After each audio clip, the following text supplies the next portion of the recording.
Hey guys, this is Aaron. Today I'm going to show you how to use CSS Masks and how they can help you optimize transparent graphics for the web.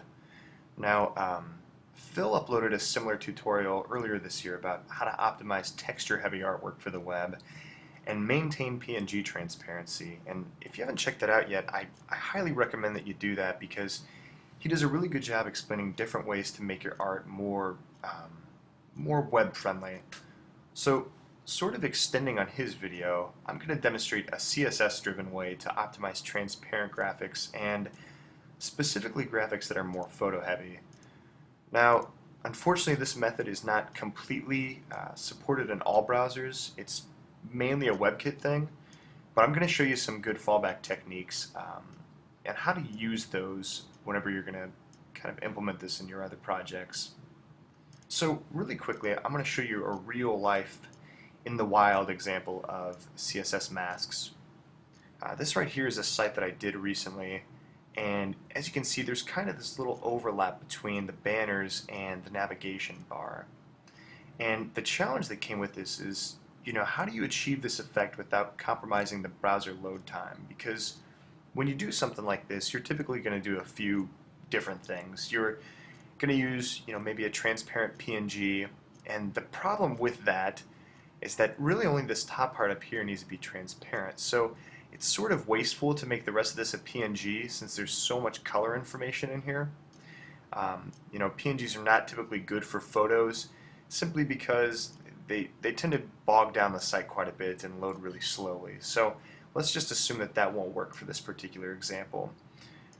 We could also make this a JPEG and then basically just use this navigation background inside of the banner itself, and that would kind of take care of the file size issue. But if we ever had to make a change to this navigation bar, like maybe changing the color for instance, we're gonna have to recreate these banners, and that would be a huge pain, and we basically want these two elements to be completely exclusive, so that's not going to work either. So this is where CSS masks come in. Using a CSS mask, or rather a mask in Photoshop, for example, is really great, and most of you are extremely familiar with them, so I don't want to go into too much detail, but basically you have an image layer and you've got a mask. And when you utilize this feature, your image is sort of non-destructively contained inside of that mask. You can kind of move it around back and forth, and there's no part of the image that's lost. It's just simply hidden inside of this mask. And CSS masks work the exact same way. So I'm just going to jump over to my web example here. And in order to get this kind of working on the web, you need two files. You'll need the image file, which is this image right here, and you're going to need to use a mask. And the first file I'm going to export is our image. So I'm going to go ahead and do a file, save for web. And the nice thing about this is you don't really need to make this transparent at all. So I'm going to make this a JPEG, and I'm just going to do my typical JPEG compression technique that I would on pretty much anything else. So this is a web banner, and I know that it needs to look nice, but I also don't want to compromise the file size either. So I've got a pretty good quality right here, and it doesn't look like I'm losing too much information or anything. And I've got a pretty decent file size as well. This is pretty typical of a banner image, about this big or so. So just kind of keep an eye on this number right here. I'm not going to save this because I already have this saved for the demo, but this 42K is something we want to keep in mind because we're going to be comparing the file size that we get between this image and our mask to what it would be with putting this image directly into the mask and exporting it as a PNG. So I'm going to close this, and the next file I'm going to create is my mask. So I do need this to be transparent, so if I do a file save for web, I'm going to make sure that this is a PNG, and I would highly recommend making this a PNG 24, because if you make this a PNG 8, you're going to have to choose how many colors are being used. And if you've got some pretty precise areas like the top of this guy's head, you've got more than likely a couple, semi-filled pixels, half-filled pixels, and if you select how many colors there are, those pixels could get filled in and you could get some unexpected results and the edges could look kind of jagged. So I'm going to change this back to PNG 24, and I would recommend kind of going with that format since this tends to be only one color anyway, and you won't have to worry about file size so much here. And taking a look at this file size, I've got about 3.2K, which is pretty good actually.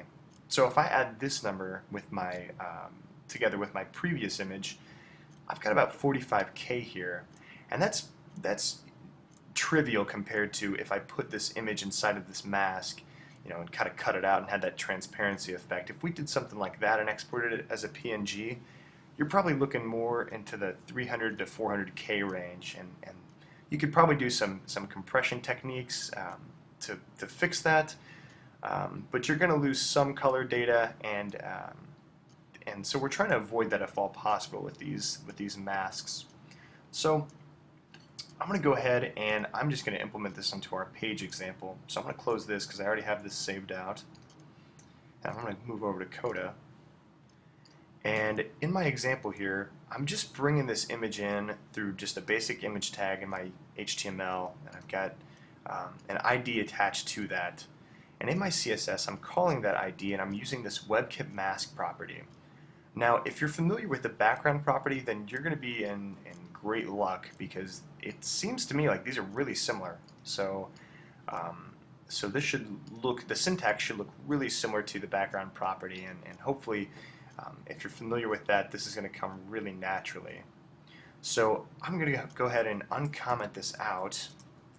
And as you can see, because Kota uses the WebKit rendering agent and its preview functionality, you can see that this image is confined to our mask, and the top of his head is actually cut out. And this looks really good against this background, which is what we're trying to achieve. That way, if the background ever needed to change, it could do so without really affecting these banners at all. Now, like I mentioned earlier, using a PNG for your CSS mask is not supported in all browsers.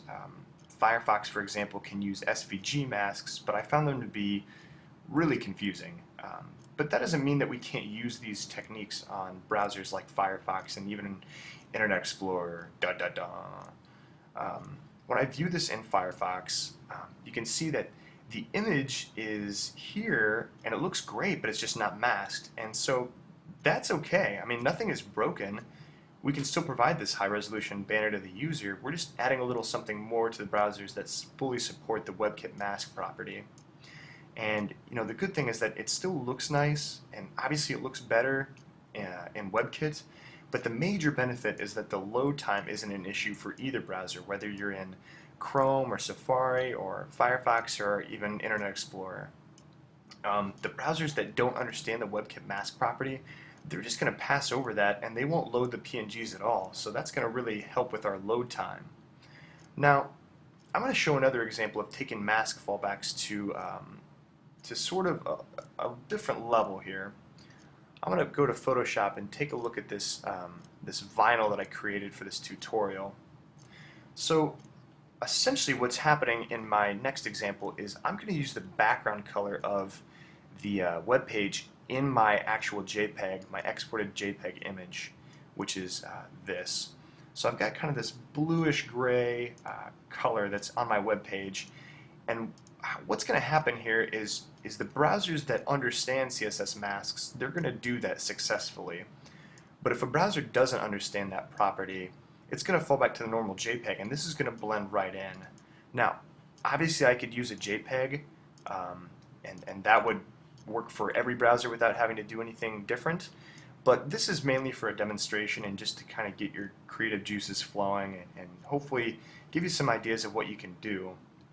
So I've got these exported, and if I show this in Safari, you can tell that it's matching that blue, and it's actually masking this. But obviously, since we're using that same color, it's really pretty much impossible to tell that.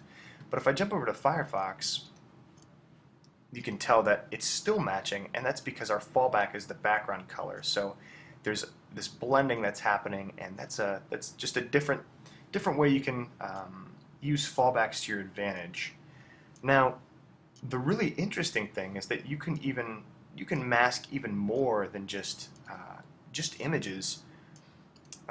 Here's my example of using like a text block and that same vinyl mask, And you can see there's even that little dot in the center that gets cut out, and that's kind of cool to see the text flowing through that. But my text is essentially confined to that mask, and so that's a neat little feature that CSS Masks kind of offers along with the images.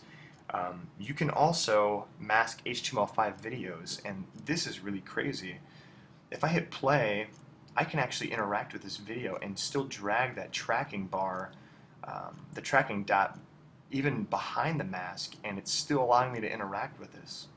So there's a lot of really cool things that you can do with CSS Masks, and hopefully, hopefully again, this just kind of gets your creative ideas kind of going, and hopefully you can do something really cool with this in your next web project if you need to. So hopefully that gives you guys some ideas.